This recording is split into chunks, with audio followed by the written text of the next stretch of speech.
नमो अरिहन्ताणं नमो सिद्धाणं नमो आयरीयाणं नमो वज्झायाणं नमो लोये सवसाहुणम् जीवं जीवं दव्वं जिणवरवसहेण जेन निड्डिठं देविन्दुबिन्दुवन्दं वन्दे तं सर्वदा सिरसा।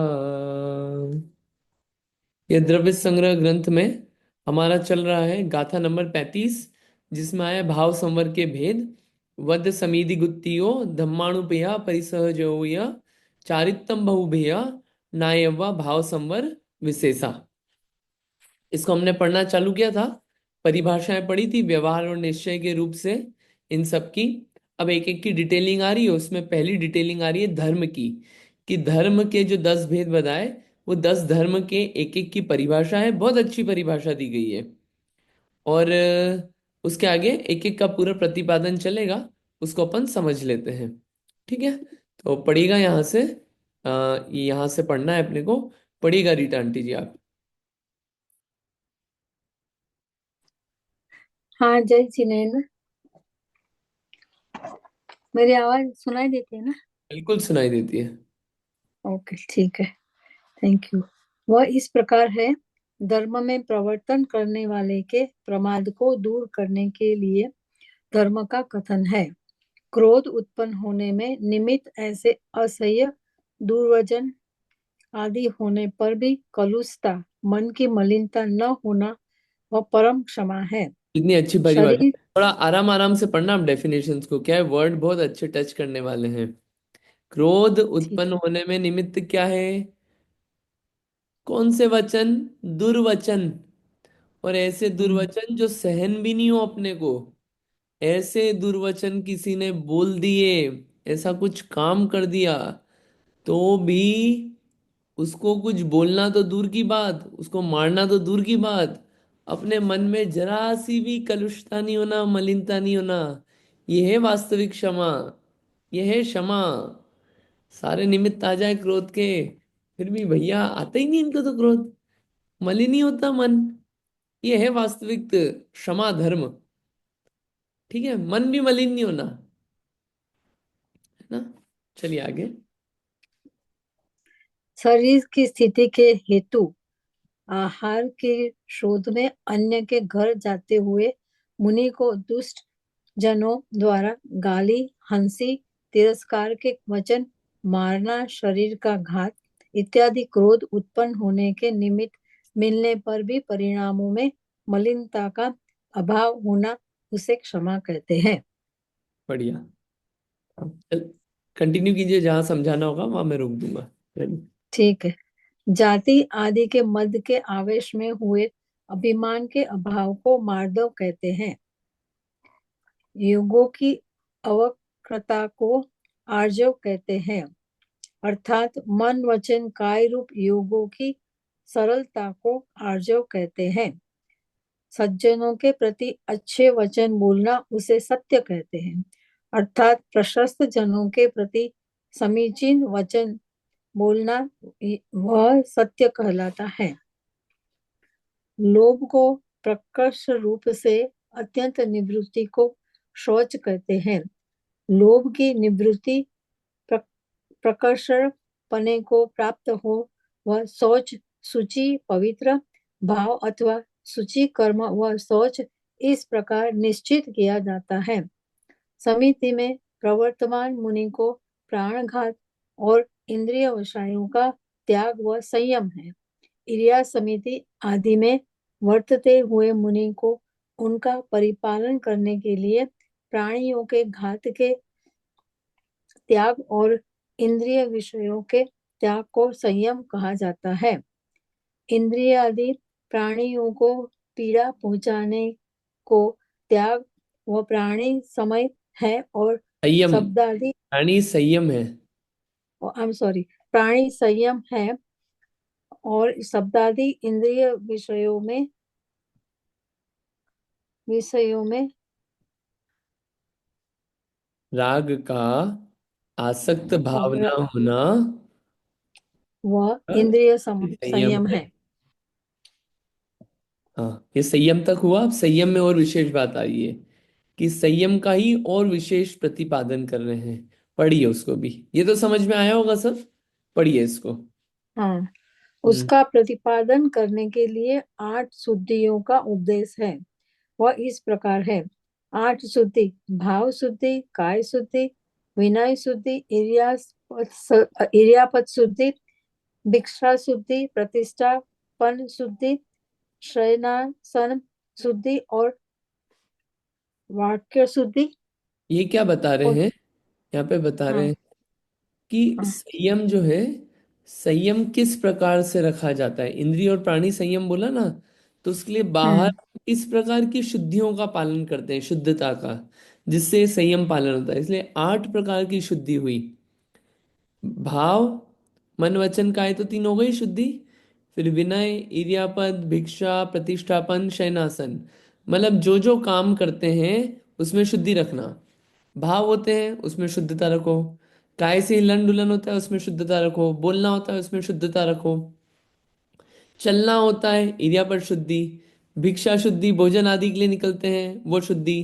प्रतिष्ठापन, मल मूत्र का क्षेपण होता है उसमें शुद्धि रखो। सोने का कार्य होगा दिन भर में, उसमें शुद्धि रखो। ठीक है। और विनय शुद्धि, विनय रखना। तो ये 8 प्रकार की शुद्धियां जो दिन भर में आपके जो काम होते हैं, तो उसमें अगर आप शुद्धि रखोगे तो संयम का पालन होगा। इसलिए 8 प्रकार की शुद्धि बताई। अब आप इसको पढ़िए, सब समझ में आएगा। मोक्ष मार्ग में रुचि होने से परिणामों नहीं नहीं को नहीं, निर्मल नहीं नहीं नहीं। हो गए। उनमें भाव शुद्धि, यहां से पढ़िए, 3rd लाइन। सॉरी सॉरी, हाँ, उनमें भाव शुद्धि कर्म के क्षयोपशम से उत्पन्न होती है। मोक्ष मार्ग में रुचि होने से परिणामों की निर्मल करने वाली है, रागादि विकार से रहित है। काय शुद्धि आवरण और आभूषण आभूषण से रहित, शरीर के संस्कार रहित, जन्म समय समान मैल युक्त, शरीर के विकारों से रहित होती है। विनय शुद्धि परम गुरु अरहत आदि के प्रति यथा योग्य पूजा में तत्परता सहित, ज्ञानादि में विधि पूर्वक की भक्ति युक्त और गुरु के प्रति सर्वत्र अनुकूल वृत्ति युक्त होती है। इर्यापत शुद्धि भिन्न भिन्न प्रकार के जीवों के उत्पत्ति स्थान तथा योनि रूप आश्रय का बोध होने से जंतुओं को पीड़ा न हो, ऐसा प्रयत्न युक्त ज्ञान रूपी सूर्य से और इंद्रिय प्रकाश आदि से निरीक्षण किए प्रदेश में गमन युक्ति होती है। शीघ्र चलना, विलंब से चलना, चंचल उपयोग सहित, विस्मय पूर्वक, लीला पूर्वक, विकार पूर्वक, इधर उधर दिशाओं में देखकर चलना आदि प्रकार के दोष रहित गमन रूप होती है। भिक्षा श्रुति आचार सूत्रों में कहे अनुसार काल, देश और प्रकृति के ज्ञान में कुशल, लाभ अलाप, मान अपमान में समान मनोवृत्ति युक्त, लोक निंदक कुल में घर में जाने से रहित, चंद्रमा की गति की भांति कम या अधिक घरों में जाने की मर्यादा से युक्त, विशिष्ट प्रकार के स्नात स्थान जैसे कि गरीब और अनाथों के लिए दानशाला, विवाह अथवा यज्ञ के प्रसंग वाले घर आदि स्थानों के त्याग रूप लक्षण सहित दिन वृत्ति रहित, प्रासुक निर्दोष आहार शोधने की इच्छा युक्त, आगम कथित निर्दोष भोजन से प्राण यात्रा टिकाने वाली होती है। प्रतिष्ठापन शुद्धि नख, रोग, रोम, नासिका मल, कफ, वीर्य, मल और मूत्र के त्याग में तथा शरीर की उठने बैठने की क्रिया करने से जंतुओं को पीड़ा न हो, उस प्रकार आचरण करने को कहते हैं। शयनासन शुद्धि स्त्री, शूद्र, पुरुष, चोर, शराबी, जुआरी, कलाल, पारधी आदि पापी जनों के रहने योग्य स्थान छोड़ना और अकृत्रिम पर्वत की गुफा, वृक्ष की कोटर आदि तथा कृत्रिम निर्जन आवास आदि छोड़े गए अथवा छूट गए आवास जो अपने लिए न बनाए हो, ऐसे स्थानों में रहना वो शयनासन शुद्धि है। शयन आसन शुद्धि है। वाक्य शुद्धि। पृथ्वी काय आदि के आरंभ आदि की प्रेरणा रहित, कठोर, निर्दय आदि अन्य को पीड़ा देने वाले प्रयोगों प्रयोगों से रहित, व्रत, शील आदि का प्रधान रूप से उपदेश देने वाली, हितकारी, मर्यादित, मधुर, मनोहर और संयमी के योग्य होती है। इस प्रकार संयम में समाविष्ट 8 शुद्धियां है। ये बहुत सारी बातें पता चली होगी, हाईलाइट कर देता हूँ मेन चीजें में। 8 प्रकार की शुद्धियां। पहला आया भाव की शुद्धि। भाव शुद्धि यानी कि रागादि विकार रहित भाव होना, वो भाव शुद्धि, तो ही संयम रह पाएगा। काय शुद्धि, कि काय में कोई अपन ने वस्त्र आभूषण आदि नहीं धार रखे हैं। विनय शुद्धि, कि परम गुरु अनंत भगवान है, उनके प्रति भक्ति होना, विधि पूर्वक विनय करना, गुरु के प्रति विनय करना, ये विनय शुद्धि। संयम भाव के लिए है, ये सब संयम के लिए। इरियापत शुद्धि, पहले पूरा ज्ञान है कि कौन सा जीव कहाँ उत्पन्न होता है, जीवों के उत्पत्ति स्थान, उनकी योनि उत्पत्ति स्थान जाने, कि कैसे कैसे जीव हैं, कहाँ कहाँ उत्पन्न हो सकते हैं। वो तो निरीक्षण करके चलना पूरा। बहुत जल्दी जल्दी चलना, धीरे धीरे चलना, उपयोग अपना कहीं और है, हंसी मजाक ठिठोली में है और चल रहे हैं, वैसा कार्य नहीं होता। संयम पालन कर रहे हैं, आश्चर्यपूर्वक लीला करते हुए, इधर उधर दिशाओं को देखते हुए, ऐसे दोष रहित गमन नहीं करना, यह है संयम। ठीक है। संयम के लिए क्या हो रहा है, ये इरियापत शुद्धि, कि इधर उधर देख के नहीं चलेंगे। क्या। अगला है भिक्षा शुद्धि। भोजन के लिए निकलेंगे तो क्या है कि जो आचार सूत्र हैं, जिसमें आचरण करने संबंधी बातें कही गई है, उसके अनुसार, कि किस काल में आपको आहार के लिए निकलना। ऐसा नहीं कि चलो सुबह सुबह उठे 7 बजे, चलो आहार पे निकल गए, 6 बजे उठे आहार पे निकल गए।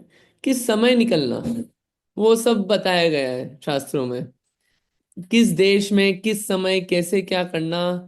प्रकृति का भी ज्ञान रहता है कि अभी कैसा मौसम है, उस समय कैसा आचरण करना। इतना पूरा ध्यान करके लाभ अलाभ, मान अपमान में समान मनोवृत्ति युक्त, मान हो कि अपमान हो तो उसमें भी समान रहना।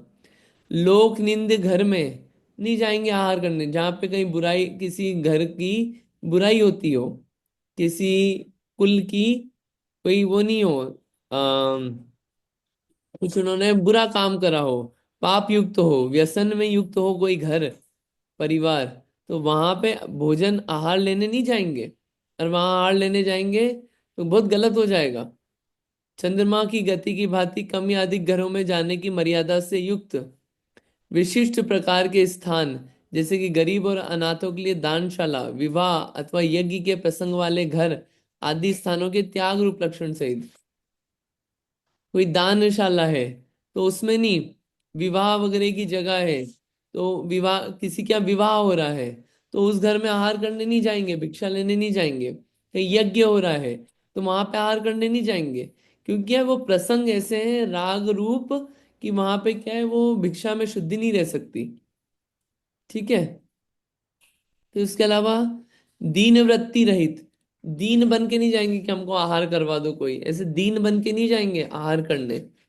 और क्या करेंगे, प्रासुक निर्दोष आहार शोधने की इच्छा युक्त, प्रासुक आहार करेंगे, निर्दोष आहार करेंगे, और उसको भी देख शोध के खाएंगे। ठीक है। इच्छा युक्त, आगम कथित निर्दोष भोजन से, आगम में जैसा कहा है ऐसा निर्दोष भोजन प्राण यात्रा टिकाने वाली होती है। ये जो प्राण है, इन प्राणों को टिकाने के लिए ऐसी जगह भोजन करेंगे। किस जगह, किस समय, किस व्यक्ति से कैसे ले रहे हैं, कैसे स्थान पे ले रहे हैं, कौन सा भोजन कर रहे हैं, इन सब बातों का ध्यान रखना। ये क्या है, भिक्षा शुद्धि। किसी का मरण हो गया तो वहां भोज आहार लेने नहीं जाएंगे।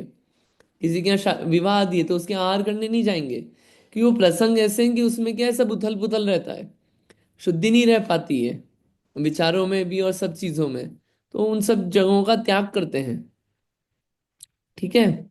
किस समय करना है, आप किसी भी समय उठ के कर दे, सामायिक का समय है, उस समय आहार पे निकल गए, इन सब जगह चीजों को टालते हैं, क्योंकि उनके क्या है, वो सब क्या है, मूल गुण है सब। ये सब पालना, 6 आवश्यक आदि, हम्म।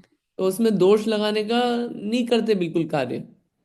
तो वो है भी तो, तब जाके पूरा संयम पल पाता है। और ऐसा संयम, बाहर में संयम पला तो अंतरंग में संयम आता है। वरना वो संयम के नाम पे इतना उथल पुथल चलती है कि बहुत झंझट होता है चलने में। देखो मतलब एक एक क्रिया जो है वो इतनी गजब की है संयम पालन के लिए। मुनिराजों का जीवन बहुत गजब है। प्रतिष्ठापन शुद्धि की क्या है? कि अब शरीर है, मैल तो निकलेगा, नाक में से भी निकलेगा, रोमों में से भी निकलेगा, छेद आदि जो है, नासिका में से, ये नाखून में से मैल निकलेगा ना ये सब। फिर कफ निकलेगा, कफ भी होगा, ठीक है। वीर्य निकल सकता है, मल मूत्र भी आता ही है, तो उसका त्याग भी होगा। उठेंगे बैठेंगे भी, ये सब कार्य भी होंगे। तो इसमें जीव जंतुओं को कोई पीड़ा नहीं हो, इस प्रकार का आचरण करना, ये प्रतिष्ठापन शुद्धि है। फिर शयनासन शुद्धि, कि एक तो ऐसी जगह पे शयनासन नहीं करेंगे जहां पे कोई स्त्री हो, कोई शूद्र पुरुष हो, कोई चोर हो, शराबी हो, जुआरी हो, कलाल हो, ऐसे पापी जन जहां पे रहते हो, ऐसे स्थान पे शयनासन नहीं होगा उनका। और कहाँ पे होगा? अकृत्रिम, पर्वत की गुफा, वृक्ष की कोटर। और कृत्रिम जगह कौन सी? निर्जन आवास, जहां पे कोई व्यक्ति नहीं रहते हो, ऐसे आवास में। या फिर कोई खाली सूना पड़ा हो, जो छूट गया हो किसी का, जो उनके लिए, देखो क्या लिखा है, जो अपने लिए न बनाए हो, ऐसे स्थानों में रहना। अपने लिए अपने निमित्त से नहीं बनाए हो, ऐसे स्थानों पे रहना, ये शयनासन शुद्धि है। संयम का पालन हो रहा है यहाँ पे, कि उनके लिए नहीं बनाया गया है। पता चले कि 5 स्टार वो बनी है बढ़िया शानदार वाली, क्यों? ये मुनिराज आ रहे हैं, इनके लिए बनी है। उनके निमित्त से नहीं हो रहा है कुछ भी पाप आदि का कार्य।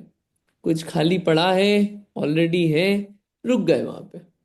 वो देखभाल के काम होता है कि परिणाम भी संभले रहे, जीव जंतु की भी हिंसा नहीं हो, ये संयम पालन करना। वाक्य शुद्धि, पृथ्वी कायिक आदि के आरंभ आदि की प्रेरणा रहित, कठोर, निर्दय आदि अन्य को पीड़ा देने वाले प्रयोगों से रहित, व्रतशील आदि का प्रधान रूप से उपदेश देने वाली, हितकारी, मर्यादित, मनोहर, मधुर और संयमी के योग्य होती है। आवाज आ रही है ना आप लोगों को? अ, आ रही है ना आवाज? हाँ हाँ, हाँ ठीक। हाँ, आ रही है। वाक्य शुद्धि में क्या है? कि वचनों से इस प्रकार के वचन नहीं निकलेंगे कि जिसमें प्रेरणा दे वो। क्या? कि पृथ्वी, जल, अग्नि, वायु, वनस्पति, इन जीवों की हिंसा हो, उनको खोदने, तोड़ने, फोड़ने, इन सब की प्रेरणा नहीं देंगे वो, जिसमें उन जीवों का घात होता हो। इन सब की प्रेरणा रहित तो है वास्तविक संयम पालन हो रहा है वहां पे। वाक्य शुद्धि लिखा है यहाँ पे, पृथ्वी काय आदि के आरंभ आदि की प्रेरणा रहित। और ये पत्थर तोड़ना आदि ये सब कार्यों की प्रेरणा नहीं देंगे। ये संयम प्रॉपर, पूर्ण संयम जो अच्छे से फॉलो हो रहा है, ये बता रहे हैं यहाँ पे। कठोर, निर्दय आदि अन्य को पीड़ा देने वाले प्रयोगों से रहित, दूसरे को पीड़ा हो, किसी का हृदय दुखे, ऐसे निर्दयतापूर्वक कठोर वचन नहीं बोलेंगे। और बात बोलेंगे, वचन शुद्धि चल रही है ना, बात बोलेंगे तो यही करेंगे, क्या व्रत है, क्या शील पालन हो रहा है, क्या धर्म चल रहा है जीवन में, इसी का उपदेश देंगे। उससे हटाने वाला कुछ उपदेश नहीं देंगे। हितकारी होगा, मर्यादा में रह के, मधुर होगा, मनोहर होगा। डांटना, पीटना, चिल्लाना, क्रोध पूर्वक वचन, ये सब वचन असंयम की श्रेणी में आते हैं। दोष है उन सबका, संयम में दोष लग रहा है। इस प्रकार संयम में समाविष्ट 8 शुद्धियां होती है। यह है संयम। इतना गजब का है संयम धर्म, अपन पढ़ते हैं, लेकिन ये 8 प्रकार की शुद्धियां होती है। ये शुद्धियां फॉलो हो तो वास्तविक संयम पालन होता है। और ये बाहर का संयम क्यों पालन करा? क्योंकि जीवन में अंतरंग में संयम आए। ठीक है, चलिए आगे पढ़ते हैं। तप का आएगा, और कोई पढ़ लीजिए तप का। हाँ जी, उमा आंटी जी पढ़िए तप। जय जिनेन्द्र। कर्म का क्षय करने के लिए जो तपा जाता है वह तप है। वह तप दो प्रकार का है, बाह्य तप और अभ्यंतर तप। उनमें से प्रत्येक छह प्रकार का है। परिग्रह की निवृत्ति वह त्याग है। चेतन और अचेतन स्वरूप परिग्रह की निवृत्ति वह त्याग अथवा संयमी को योग्य ज्ञानादि के दान को भी त्याग कहा जाता है। यह मेरा है ऐसे अभिप्राय की निवृत्ति वह अंकिचन्य है। शरीर आदि प्राप्त परिग्रहों में भी संसार छोड़कर यह मेरा है ऐसे अभिप्राय की निवृत्ति को अंकिचन्य कहा जाता है। जिसका कुछ भी नहीं वह अंकिचन्य है। उसका भाव अथवा कर्म वह अंकिचन्य है। जिसका अनुभव किया हो उस स्त्री का स्मरण, उसकी बातें सुनना, जिस पर स्त्री बैठी हो उस शैया आसन आदि के त्याग से ब्रह्मचर्य होता है। मेरे द्वारा भोगी गई स्त्री कला और गुणों में विशारद थी ऐसा स्मरण करना, उसकी बातों को सुनना, रति समय के सुगंधी द्रव्यों की सुवास, स्त्री के संबंध युक्त शैया आसन आदि के त्याग से परिपूर्ण ब्रह्मचर्य होता है। अथवा स्वतंत्रता की प्राप्ति के लिए गुरु स्वरूप ब्रह्म में चर्या करना ब्रह्मचर्य है। इस प्रकार 10 प्रकार के धर्म हैं। बढ़िया। इसमें आगे के जो धर्म थे, तप, त्याग, आकिंचन और ब्रह्मचर्य, वो इस पैराग्राफ में पूरे आ गए। क्या लिखा है कि तप क्यों करते हैं?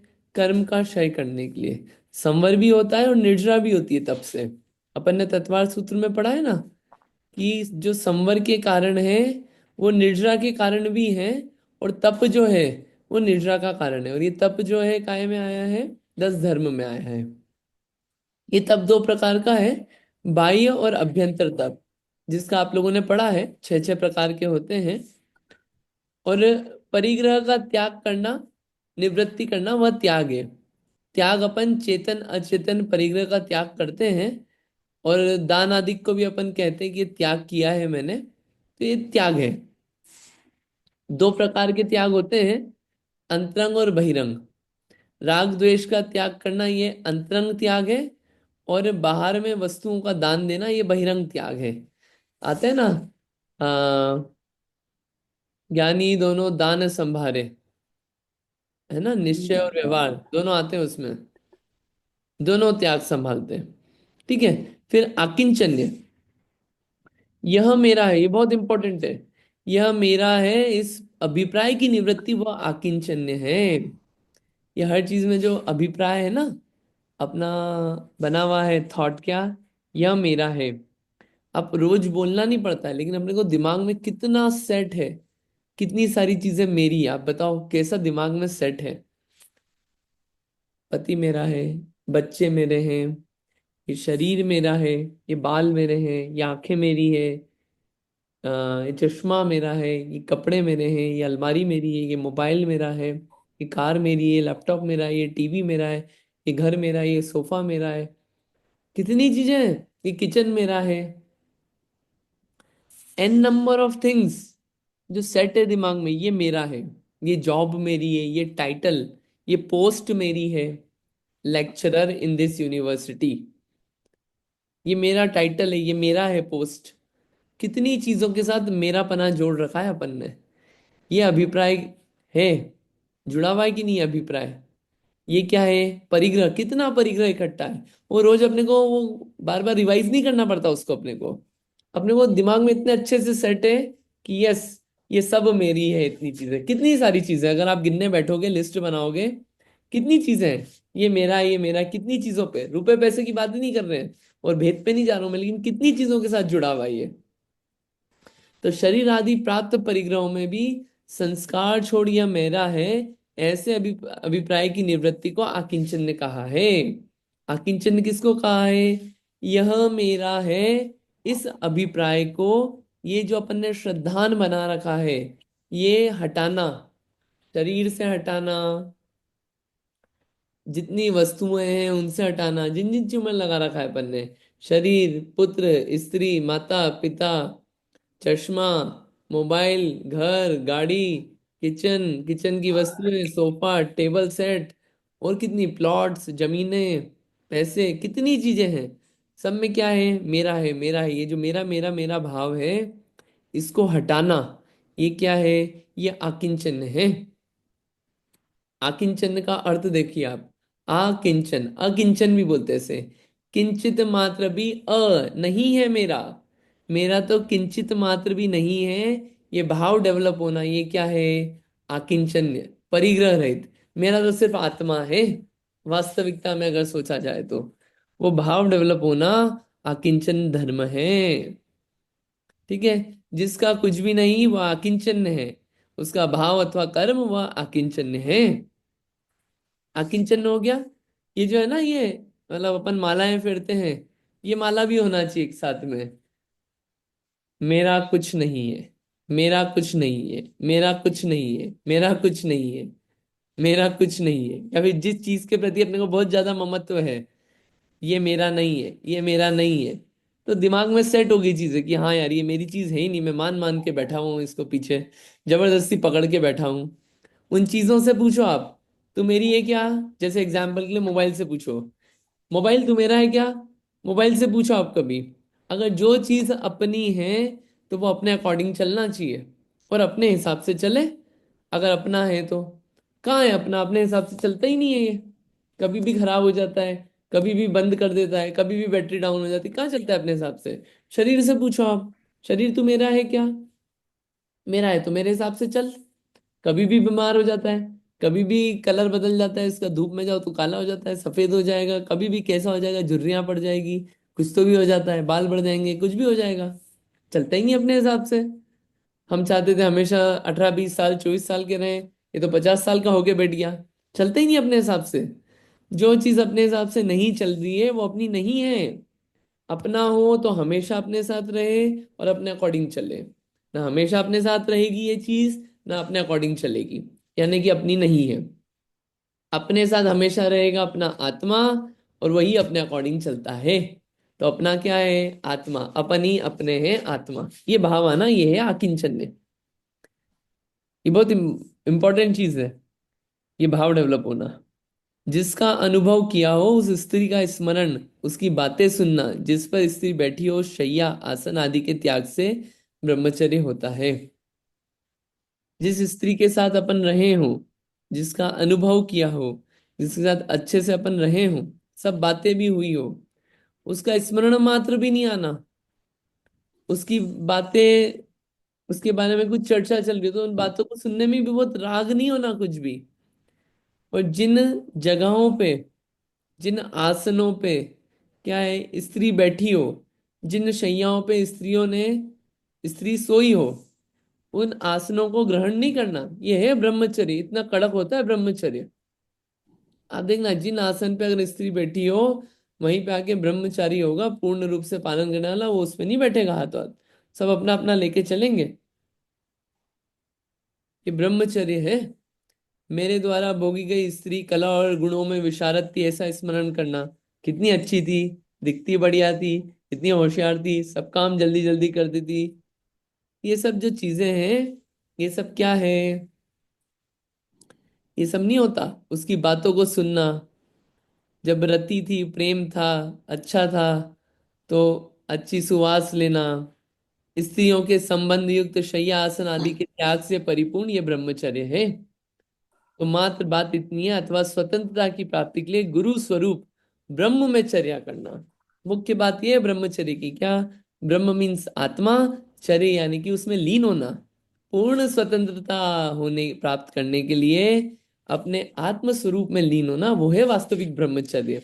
और उस स्वरूप को प्राप्त करने के लिए बाहर में जिन चीजों में अटकते थे, जिन चीजों में सबसे ज्यादा राग होता था, सबसे ज्यादा जो राग होता है ना व्यक्ति को, होता है अपने स्त्री और पुत्र आदि में सबसे ज्यादा राग होता है। स्त्री में बहुत राग होता है। तो बोला कि भैया आप उस राग को छोड़ो। इसलिए बोला कि ब्रह्मचर्य में बाहर में स्त्री आदि जो है उनका त्याग करो आप।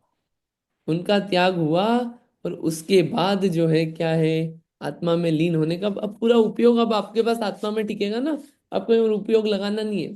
परिग्रह तो हम पहले ही छुटवा के आ गए, परिग्रह व्यक्ति छोड़ देगा, लेकिन ये जो भाव है, राग भाव स्त्री पुरुष के प्रति, वो भाव जो है वो भाव बहुत ज्यादा टिकता है। उस भाव को त्याग करने को ब्रह्मचर्य कहा है, ताकि आत्मा में भाव लगे।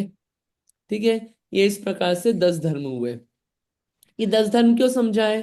ये 10 धर्म इसलिए समझाए कि ये संवर का कारण है। हमने संवर के कारण क्या देखे थे? व्रत, समिति, गुप्ति, उसके बाद क्या था? धर्म।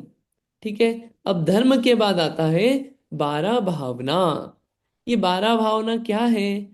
ये मतलब आप ये देखो, अपने को लगता है ना कि हमारे कर्म नहीं आए, कर्म नहीं आए। तो कर्म नहीं आने के लिए अपन कर क्या रहे हैं? अपन को लगता है कि हम बहुत उपाय कर रहे हैं कि हमको कर्म नहीं आए, लेकिन कहाँ उपाय कर रहे हैं? ना अपने पास व्रत है, ना समिति है, ना गुप्ती है, ना 10 धर्म पालन हो रहे हैं, कुछ भी तो नहीं हो रहा है। तो कर्म क्यों नहीं आएंगे? कर्म तो आते रहेंगे। कर्म आ रहे हैं, अपने पूरी तरीके से कर्म आ रहे हैं, पूरे गेट खुल रहे हैं अपने कर्म आने के। आश्रम की गेट खुले ना, मिथ्यात्व, अविरति, प्रमाद, कषाय, योग, सब तो चालू है, तो गेट तो खुल रहे हैं अपने आश्रम के। क्यों नहीं आएंगे कर्म? आएंगे। इसलिए अपन पढ़ रहे हैं कि अपने को रूट पता रहेगा, तो एक तो बेवकूफ नहीं बनेंगे, अपन अपने आप को बेवकूफ नहीं बनाएंगे कि अरे हम तो भैया बहुत अच्छा कर रहे हैं। नहीं, there is lot to be done yet, अभी बहुत करना बचा है। अभी जो कर रहे हैं उसमें सेटिस्फाई होकर बैठ नहीं जाए कि अरे हम तो बस अब अच्छे धर्मात्मा हैं।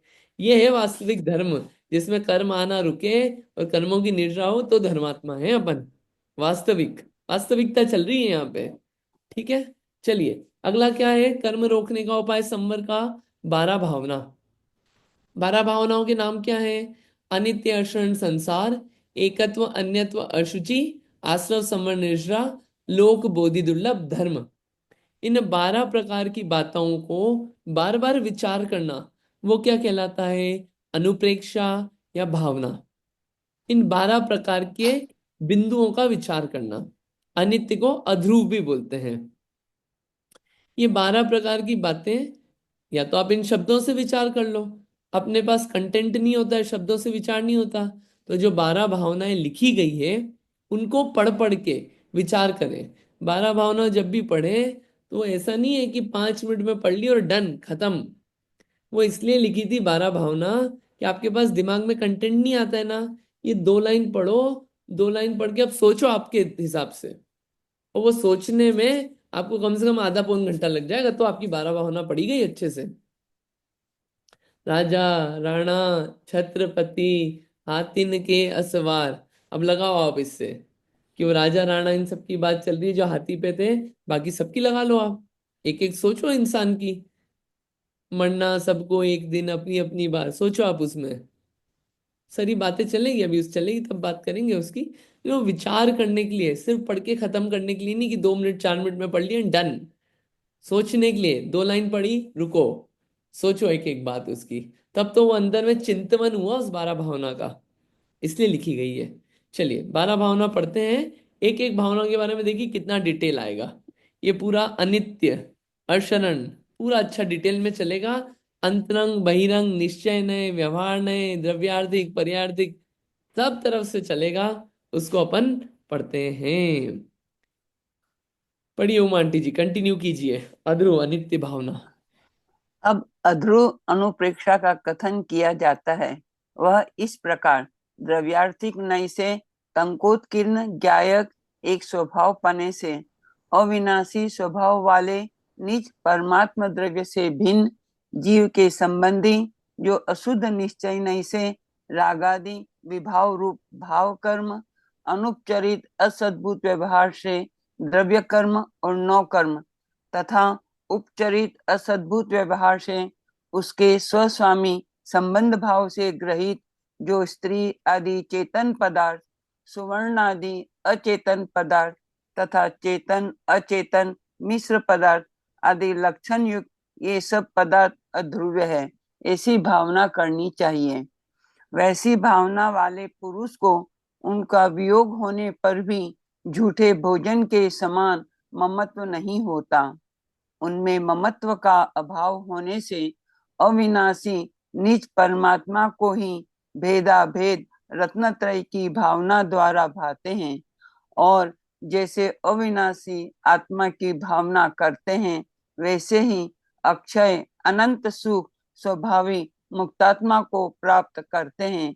इस प्रकार अध्रुव अनुप्रेक्षा पूर्ण हुई। ठीक है, देखिए, ये है अध्रुव यानी कि अनित्य भावना।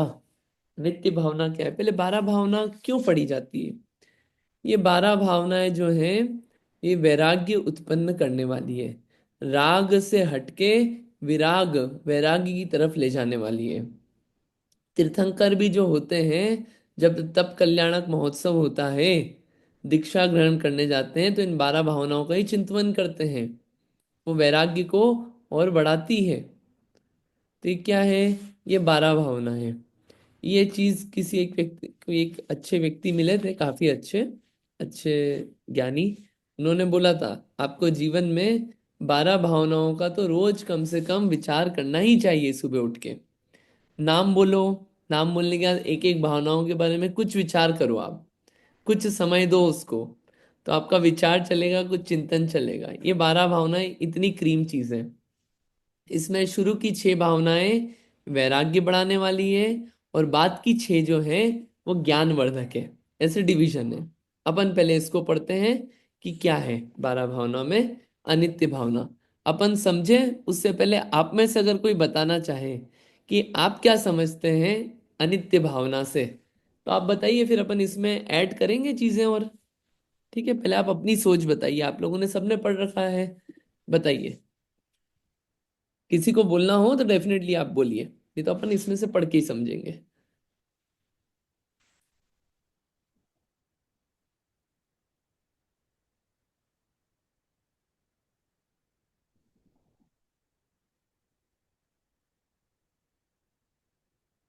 हाँ, बोलिए नीतू दीदी।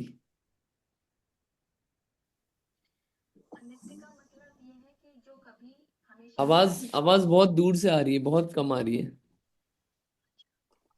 अभी आ रही है क्या? कम। कम आ रही है।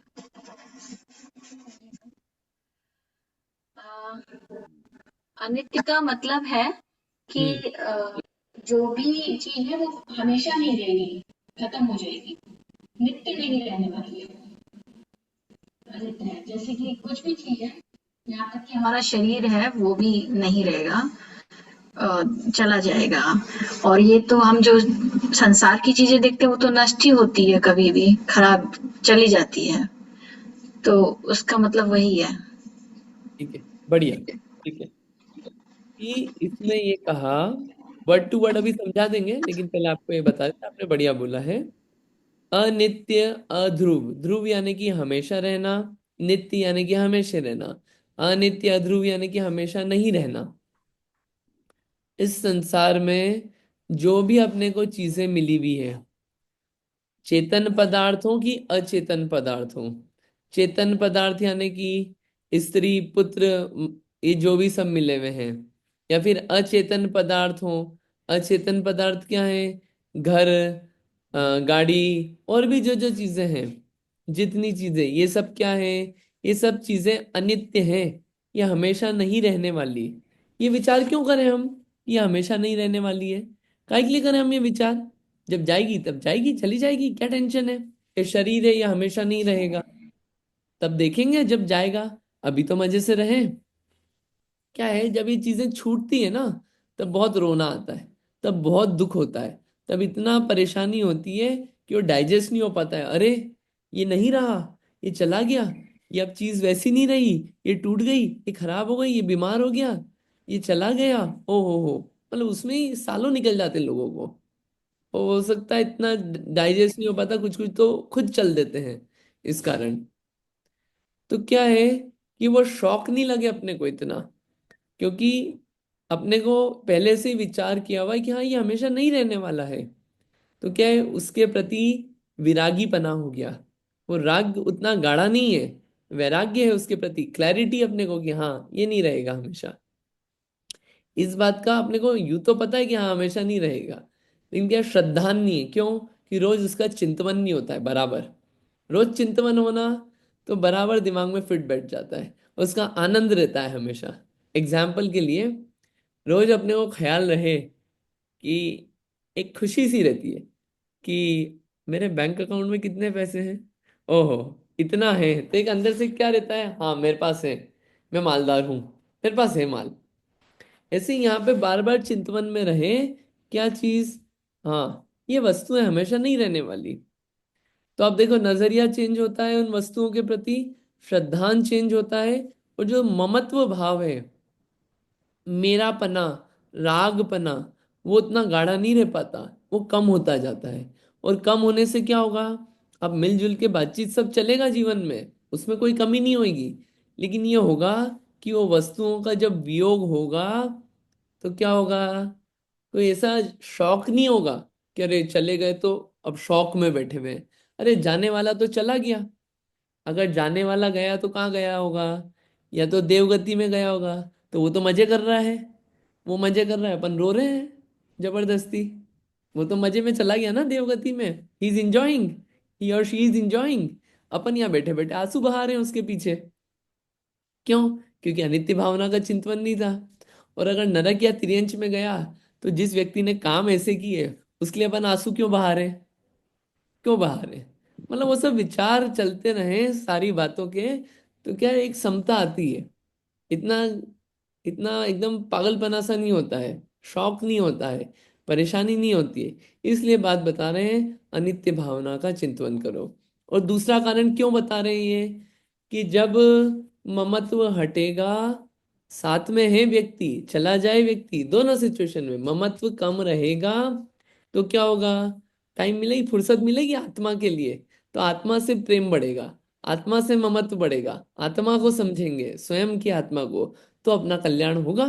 वो कल्याण करना है, संवर करना है, आगे सुख को प्राप्त करना है, दुखी नहीं रहना है। इसलिए इसका बात चल रही है, अध्रुव भावना की, अनित्य भावना की। ठीक है, आई होप ये कॉन्सेप्ट क्लियर हुआ होगा। शब्द बता देते हैं इसमें, शब्द बहुत अच्छे आए हैं टीका में आचार्यों के, उसको अपन देख लेते हैं। द्रव्यार्थिक नय से टंकोत्कीर्ण ज्ञायक एक स्वभाव पने से, अविनाशी स्वभाव वाले निज परमात्म द्रव्य से भिन्न जीव के संबंधी, जो अशुद्ध निश्चय से रागादि विभाव रूप भाव कर्म।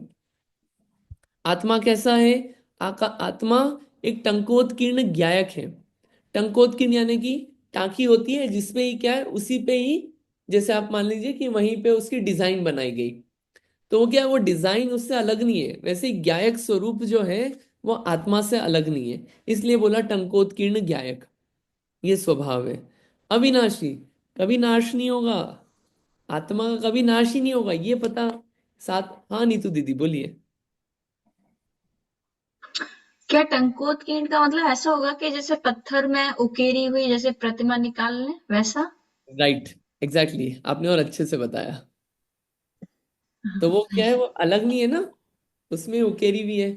वैसे ही जो गायक स्वभाव है, ऐसा नहीं कि गायक स्वभाव अलग है और आत्मा अलग है, वो बिल्कुल टंकोत्कीर्ण है उसमें, ऐसा स्वभाव आत्मा का है।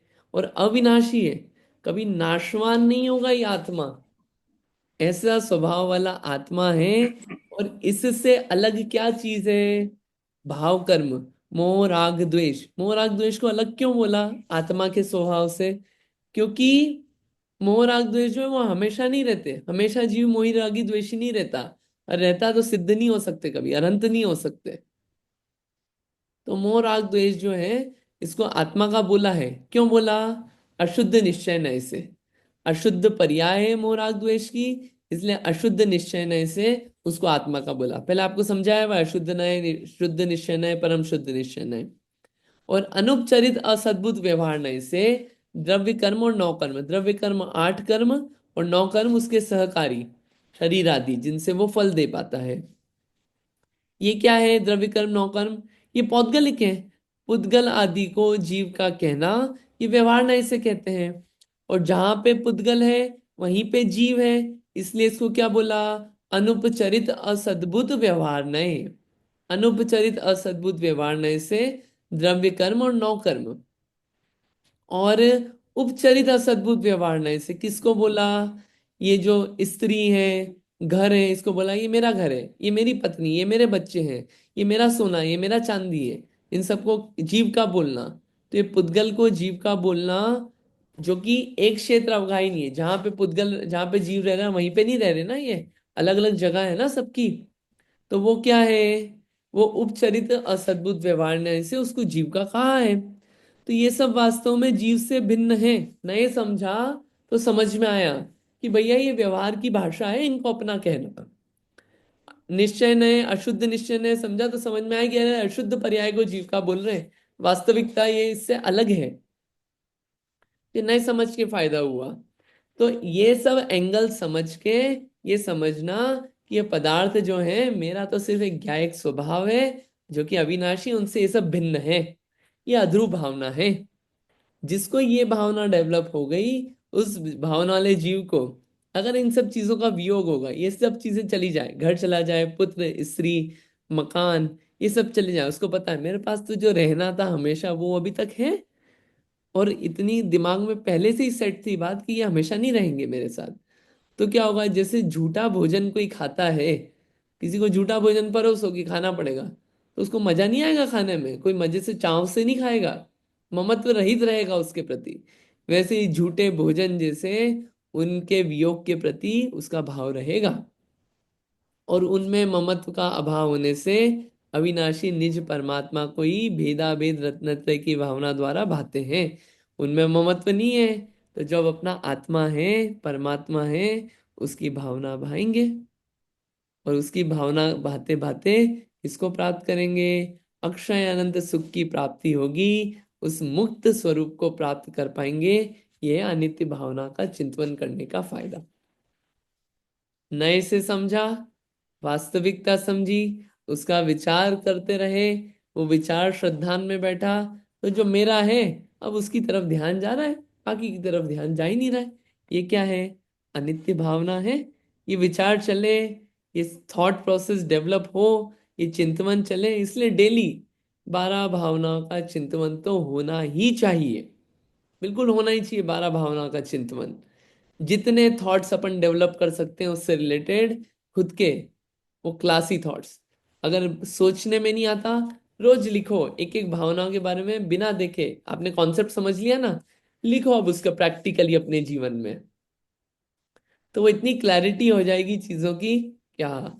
इसमें देखिए दोनों चीज बता दी, कोई डिप्रेशन में नहीं आ जाए कि अरे मेरा तो कुछ नहीं है, मैं तो अकेला हूं। कहाँ अकेला है, आत्मा है ना तेरा, सब कुछ है जो हमेशा रहेगा, तो डिप्रेशन में नहीं आएगा। ये भावना डेवलप हुई, और जो तेरा नहीं है उसको हटाया, तो जो राग भाव और दुख का कारण है वो अलग हुआ, तो डिप्रेशन, डिप्रेस भी नहीं कर रहे हैं और दुखी भी नहीं कर रहे हैं, सुख की तरफ लेके जा रहे हैं। ये है अनित्य भावना। ठीक है, आई होप ये क्लियर हुआ होगा। अपन अब आगे चलते हैं, अनित्य के बाद अशरण। आप इसमें पढ़ना अलग अलग 12 भावना है, 20 से ज्यादा 12 भावना लिखी गई है, 20-30 से ज्यादा। पढ़ना सबको आप अलग अलग को, 5-6 तो अपन हाथों पे गिना देंगे। मंगत राम जी की, फिर बुधरदास जी की, फिर दौलत राम जी की, फिर युगल जी की, जो देवशास्त्र गुरु पूजा में आती है, और फिर उसके अलावा किसने लिखी थी, और बुद्धजन जी ने लिखी है, नयन दास जी ने लिखी है, और किसने लिखी है, रिसेंट कवि भी लिख के गई, ये तो 6 हो गई। वो जयचंद जी छाबड़ा जी ने लिखी है 7, फिर हुकुमचंद जी भारिल जी ने लिखी है, डॉक्टर वीर सागर जी ने लिखी है, और कई मुनिराजों ने भी बहुत सारी लिखी है। अब पढ़ो सारी 12 भावनाएं, अलग अलग थॉट्स डेवलप होंगे। उनने लिखी, वर्णी जी ने लिखी है, सहजानंद जी वर्णी जी ने लिखी है, सबकी अलग अलग 12 भावनाएं आप पढ़ो, बहुत मजा आएगा। ठीक है, ये हुई अनित्य भावना की अपनी बात। ठीक है, अब चलते हैं अशरण भावना।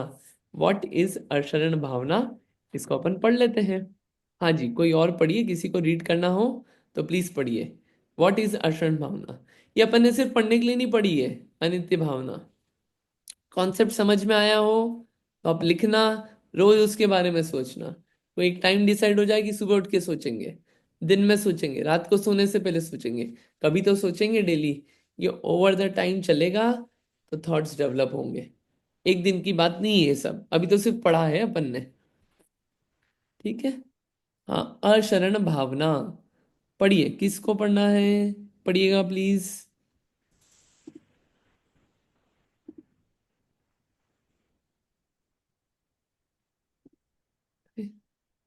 किसी को नहीं पढ़ना? पढ़िए पढ़िए। मेरी आवाज आ रही है क्या? अभी अभी भी स्लो आ रही है? बिल्कुल बढ़िया आ रही है। अच्छा, ठीक है। अब अशरण अनुप्रेक्षा कहते हैं निश्चय रत्नत्रय परिणत स्वशुद्धात्म द्रव्य और उसके बहिरंग सहकारी कारणभूत पंच परमेष्टि की आराधना शरण है। उससे भिन्न देव, इंद्र, चक्रवर्ती, सुभट, कोटिभट, पुत्र आदि चेतन पदार्थ तथा पर्वत, किला, भोरा, मणि, मंत्र, तंत्र, आज्ञा, महल, औषध आदि अचेतन पदार्थ तथा चेतन अचेतन मिश्र पदार्थ भी शरण आदि के कुछ इसमें मरण मिसप्रिंट है। मरण मरण आदि के हाँ, सब। मरण मरण आदि के समय में, ये मुझे समझ में नहीं आ रहा है। बाघ के द्वारा पकड़े हुए हिरन, वन में बाघ के वन द्वारा में एक्चुअली, हाँ, पकड़े वन हुए। में बाघ द्वारा पकड़े हुए हिरन के बच्चे की भांति अथवा महासमुद्र में जहाज से पृथक हुए पक्षी की भांति शरण रूप नहीं होते, ऐसा जानना। यह जानकर भोगों की वांछा रूप निदान बंदादि का अवलंबन न लेता हुआ स्वसंवेदन से उत्पन्न सुखामृत के धारक स्वशुद्धात्मा का ही अवलंबन लेकर उस शुद्धात्मा की भावना करता है। वह जैसे शरणभूत आत्मा का चिंतन करता है, वैसे ही सर्व काल में शरणभूत शरण में आए हुए वज्र के पंजर की भांति निज शुद्धात्मा को प्राप्त करता है। इस प्रकार अशरण अनुप्रेक्षा का व्याख्यान किया है। ओके, बढ़िया। अशरण भावना क्या समझ में आता है? कोई बताना चाहता है? अशरण भावना आप लोगों की सबकी पढ़ी हुई है। कोई एक आध दो लाइन में बताना चाहे, बताइए। दलबल देवी देवता मात पिता परिवार मरती वीरिया जीव को कोई न रखनहार। और बढ़िया। जब कहीं भी शरण नहीं है, और जब आयु आ जाती है, मृत्यु आ जाती है, तो कितने भी वैद्य बुला लो, कोई भी मंत्र कर लो, लेकिन कोई बचा नहीं सकता। बढ़िया। तो आयु आने पे ना, बाकी तो ऐसे तो शरण है, बिना आयु आए नहीं, वैसे भी शरण नहीं है। वैसे भी शरण नहीं है। ठीक है। हाँ, वो भी वो भी था, मणि मंत्र तंत्र बहु होई मरते न बचावे कोई। हाँ, मणि मंत्र छठाला में आता है। बहु होई, मरते न बचावे कोई। बढ़िया। और किसी को कोई लाइन याद आ रही हो तो? कोई और लाइन याद आ रही है? आप बोल सकते हैं, नहीं तो अपन समझते हैं। देखिए क्या है अशरण भावना। काल काल सिंह ने मृग चेतन को घेरा भवन में, नहीं बचावन हारा कोई, यो स्तंभ। हाँ, मंत्र यंत्र सेना धन संपत्ति राजपाट छूटे, वश नहीं चलता काल लुटेरा काय नगर लूटे। बढ़िया। चक्र रतन हलधर सा भाई काम नहीं आया एक तीर के। आई थिंक थोड़ा डिफरेंट हो गया शायद। अब वो ऊपर और, एक, हाँ, पर ठीक है, कोई बात नहीं। सम्राट महाबल सेनानी उस क्षण को टाल सकेगा क्या? अशरण मृत काया में हर्षित निज जीवन डाल सकेगा क्या? अपन बोलते ना देवशास्त्र गुरु पूजा में भी। बढ़िया। और एक जय हाँ, जगन्नाथ जी की। बारस अनुपेक्षा का है एक। हाँ, सग्गो हवे हि दुर्गम भिक्षा देवाय पह रणम वज्रम अयि रावणो गैन्दो इंदस न विद्यते शरणम नवनिः चौदस हरयणम हयमत्त गैद चाउरंग बलम चक्के सस्स न शरणम पेच्छन्तो कद्दिये काले। बढ़िया। मीन स्वर्ग, जो स्वर्ग का जो किला है, जेव जिसके दास है, वज्र जिसका हथियार है, ऐरावत जिसका हाथी है, उसको इंद्र देखी कोई शरण नहीं होता, ऐसा बढ़िया। उसका। हाँ, वो बढ़िया। अनुपेक्षा का है, वो 12 पाषाणु अनुपेक्षा का। पाषाणु का। हम्म, बढ़िया। हम्म। Thank you. थोड़ा उसका समझा दीजिए अर्थ। हाँ, अशरण भावना को अपन समझ लेते हैं। देखिए अशरण भावना में क्या है? अशरण, शरण नहीं है कोई। अपन सबसे पहले जो भी अपन जीवन में क्या ढूंढते हैं? हमारा सहारा कौन? हमारा सहारा कौन? हमारा साथ कौन देगा? अपना हर चीज में ही रहता है। अरे एक जगह से दूसरी जगह जाना हो तो उसमें सहारा ढूंढते हैं अपन। हर चीज में अपन सहारा ढूंढते हैं। जीवन किसके सहारे से निकलेगा, संकट में कौन सहारा रहेगा। सहारा ढूंढते ना, यहाँ पे अशरण बता रहे कोई सहारा नहीं है। बचपन में सिखा देते हैं, बचपन में सिखा दिया आपने, मतलब इतना अच्छा लगता है। मैं परसों सोच रहा था कि यार जैन धर्म में कितना सिस्टमेटिक बताया है। बचपन में बच्चे को नमोकार मंत्र सिखा देते हैं और पूरा उसमें कितनी बड़ी बात सिखा दी, कितनी बड़ी बात कि देख भैया, तेरा उद्धार जो है ना, मंगल, मंगल करने वाले, सुखी करने वाले और दुख को हरने वाली चार चीजें हैं। अरहंत, सिद्ध, साधु और धर्म। और तेरा सहारा भी ना कोई इधर उधर नहीं है, अरहंत, सिद्ध, साधु और धर्म। और तेरे को शरण में भी इनकी जाना है क्योंकि यही उत्तम है, अनंत, सिद्ध, साधु और धर्म। मतलब आप देखिए कि जो बड़ी बातें थी वो कितने इजीली फॉर्म में बचपन में सिखा दी जाती है। उस वक्त मीनिंग समझ में नहीं आता कि वाह इतनी बड़ी बात है, बट शरण, मंगल, उत्तम, सब बातें वहीं सिखा दी कि देख लाइफ में भटकना नहीं, ये बात क्लैरिटी से है, इसको बोलना और बस इन्हीं के साथ रहना, इधर उधर मत भटकना, काम हो जाएगा। वही सिखा दिया पूरा सारभूत। वही बात चल रही है। और शरण, शरण क्या है कि जितनी चीज चेतन और अचेतन पदार्थ होते हैं, कि कुछ भी शरण नहीं है।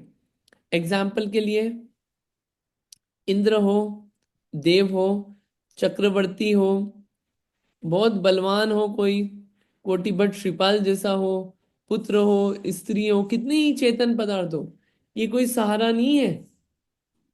आप देख लो आदिनाथ भगवान थे जिनका मोक्ष कल्याणक था, वो जब दीक्षा धारण की तो कौन सहारा बना उनका, कौन सहारा बना आप बताइए। वहां पे 6 महीने तक आहार की विधि नहीं मिली, कहाँ गया वो इंद्र, कहाँ गया सौधर्म इंद्र जो समोषण लगाता है, जो वो कुबेर आदि आते हैं रत्नों की वर्षा करें, अरे जब आहार की बात आई तब तो सब गायब हो गए। कौन शरण रहा, दो चीजें शरण रही उस वक्त उनकी, आहार, लोग, इंद्र, कोई शरण नहीं रहा। ना भरत चक्रवर्ती शरण रहा, ना बाहुबली जैसे कामदेव शरण रहे, कोई शरण नहीं रहा, ना ब्राह्मी सुंदरी जिनको पढ़ाया लिखाया, कोई भी नहीं, कोई काम का नहीं आया। कौन काम आया, दो चीजें, शुद्धातम अरु पंच गुरु, जग में शरणो दोए। ये शरण दो ही है, एक अपनी आत्मा, अपना शुद्ध आत्म द्रव्य, और बाहर में पंच परमेष्टि। बाहर में अगर शरण आपको मानना है तो पंच परमेष्टि शरण है, इनके अलावा कोई शरण नहीं है। और ये तो बाहर में है, बाहर में इनकी शरण लेके जो निश्चय से अपने अंतरंग में शरण लेता है वो वास्तविक उसका मंगल होता है। तो वास्तविक शरण क्या है, अपनी आत्मा। उन्होंने उन दो चीजों का सहारा लिया तो आनंद पूर्वक उनका समय निकला। अब देख लो और भी कितने कार्य हुए, कोई कार्य नहीं आया। वो आता है ना, आपने भी गाया था नीतू दी वो, चक्र रत्न हलधर सा भाई, काम नहीं आया, एक तीर की लगत। वो ऑल्दो उस ऊपर वाली में आता है, लेकिन उसमें भी हलधर जैसा भाई था, क्या काम आया, एक तीर लगा गया, वो तो काम नहीं आया, वो भी नहीं बचा पाया, वो भी शरण नहीं रहा। कितने लोगों को निपटाया, कितने लोगों से युद्ध करा, सबको खत्म कर दिया, वहां एक तीर से नहीं बचा पाया, बताओ। और तो वो अनित्य में आता है, लेकिन मैं आपको अक्षर में बता रहा हूँ कि वो भी नहीं कुछ बचा पाया। अभी देख लो आप इतने लोगों को, टाइम हो गया वैसे, कि ये माइकल जैक्सन वगैरह थे, इनके इतने डॉक्टर रखते थे, इतना एक एक चीज का डॉक्टर रखता था वो माइकल जैक्सन, कि जरा सा कुछ हुआ डॉक्टर है, टीम रहती थी पूरी, एक फोर्स। क्या हुआ, कोई शरण नहीं है, कोई सहारा नहीं है। अब इसको लगाना कि सहारा कौन है हमारा, बढ़िया पर्वत किला बना लिया अपन ने, बहुत मंत्र तंत्र कर रहे हैं, खूब औषधियां खा रहे हैं, खूब दवाइयां खा रहे हैं, अरे कोई काम नहीं आएगा, कोई नहीं आएगा। जब पकड़ के ले जाना होगा काल सिंह को ले जाएगा, ठीक है। तो ये अपने को समझना चाहिए।